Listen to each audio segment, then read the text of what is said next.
വിചാരിക്കുന്നത് എപ്പിഡ്യൂറൽ എടുത്തിട്ട് എനിക്കൊരു മാറ്റവും തോന്നുന്നില്ലല്ലോ. എൻ്റെ എപ്പിഡ്യൂറൽ എക്സ്പീരിയൻസിനെ പറ്റി നിങ്ങൾക്ക് പറഞ്ഞുതരാം. ഇപ്പോൾ ആരെങ്കിലും കൺഫ്യൂസ്ഡ് ആയിട്ട് ഇരിക്കുകയാണ് എപ്പിഡ്യൂറൽ എടുക്കണോ വേണ്ടോ എന്നുണ്ടെങ്കിൽ ഉപകാരപ്പെടും എന്ന് ഞാൻ വിചാരിക്കുന്നു. ഉണ്ടായിരുന്നപ്പോൾ തന്നെ ഞാനും ഹസ്ബൻഡും ഡിസൈഡ് ചെയ്ത കാര്യമാണ് നോർമൽ ഡെലിവറിക്ക് സ്കോപ്പ് ഉണ്ടെങ്കിൽ എന്തായാലും എപ്പിഡ്യൂറൽ എടുക്കാം എന്നുള്ളത്. ഞാൻ കണ്ട ഡെലിവറി വ്ളോഗ് ആയിക്കോട്ടെ, എന്ത് വീഡിയോസ് ആയിക്കോട്ടെ, അതിലെല്ലാം എപ്പിഡ്യൂറൽ നല്ലതാണ്, അവർക്കൊക്കെ പെയിൻ കുറഞ്ഞു എന്നൊക്കെ കണ്ടിട്ടാണ് ഞാൻ പോയി ഹോസ്പിറ്റലിൽ അന്നേരം എപ്പിഡ്യൂറൽ വേണം എന്നൊക്കെ ആവശ്യപ്പെട്ടത്. രാവിലെ ഒരു 9 മണിയൊക്കെ ആയപ്പോഴത്തേക്ക് എൻ്റെ വാട്ടർ ബ്രേക്കായി, പെയിനൊക്കെ സ്റ്റാർട്ട് ചെയ്തു. ഒരു 11 മണിയൊക്കെ ആയപ്പോഴത്തേക്ക് ഡോക്ടർ വന്നു, എൻ്റെ കോൺട്രാക്ഷൻസും കാര്യങ്ങളൊക്കെ ചെക്ക് ചെയ്തു. അപ്പോൾ ഡോക്ടർ പറഞ്ഞു, ആ കുട്ടിക്ക് എപ്പിഡ്യൂറൽ കൊടുത്തോളൂ, എപ്പിഡ്യൂറൽ ആവശ്യമുണ്ടെന്ന് പറഞ്ഞാലേ കൊടുത്തോളൂ എന്നൊക്കെ പറഞ്ഞു. അപ്പോഴത്തേക്ക് അപ്പോൾ ഒരു 11:30 ആയപ്പോഴത്തേക്ക് എന്നെ ഈ എപ്പിഡ്യൂറൽ എടുക്കുന്ന റൂമിലേക്ക് കൊണ്ടുപോയി.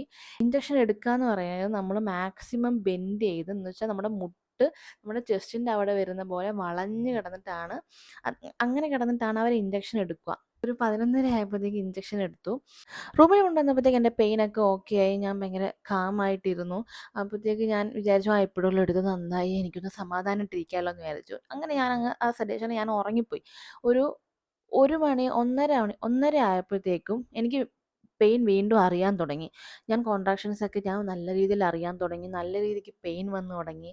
അപ്പം ഞാൻ അടുത്തിരിക്കുന്ന നഴ്സിനോടൊക്കെ പറഞ്ഞു, എനിക്ക് പെയിൻ അറിയുന്നുണ്ട്, എപ്പിഡ്യൂറൽ എടുത്തതാണല്ലോ, പിന്നെ എന്താണ് വരുന്നതെന്ന് പറഞ്ഞു. അപ്പോൾ അവർ എന്നോട് പറഞ്ഞു, എപ്പിഡ്യൂറൽ എടുക്കുന്നത് വേദന ഇല്ലാണ്ടിരിക്കാനൊന്നുമല്ല, വേദനയൊക്കെ ഉണ്ടാവും, ഒന്ന് കുറയ്ക്കാനാണെന്ന് പറഞ്ഞു. ഞാൻ പറഞ്ഞു, ശരി, അങ്ങനെ ആയിരിക്കാം.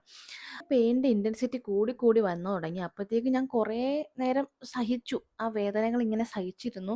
എന്നിട്ട് എനിക്ക് സഹിക്കാൻ പറ്റാണ്ടായപ്പോഴത്തേക്ക് ഞാൻ നഴ്സിനോട് ഞാൻ പറഞ്ഞു, എപ്പിഡ്യൂറൽ എടുത്ത് അവരെ വിളിക്കുക, എനിക്ക് സംസാരിക്കണമെന്ന് പറഞ്ഞു. എന്നിട്ട് അവർ വന്ന് ചെക്ക് ചെയ്തപ്പം എന്നോട് ചോദിച്ചു, വേദന അറിയുന്നുണ്ടെന്ന് ചോദിച്ചു. ഞാൻ പറഞ്ഞു, ഉണ്ടെന്ന് പറഞ്ഞു. പ്രസവിച്ച് എനിക്ക് പരിചയമില്ല, അത് വേറെ കാര്യം. പക്ഷേ എന്നാലും പെയിനൊന്നും കുറയണ്ടേ, നല്ല രീതിക്ക് പെയിനും ഉണ്ട്, എപ്പിഡ്യൂറൽ എടുക്കുകയും ചെയ്തു, ഒന്നും ആയിട്ടില്ല. അപ്പോൾ അവർ വന്നിട്ട് എൻ്റെ എപ്പിഡ്യൂറലിൻ്റെ ഒരു ഡോസ് എന്തോ കൂട്ടി, മാക്സിമത്തിലേക്ക് എന്തോ ആക്കി വെച്ചു.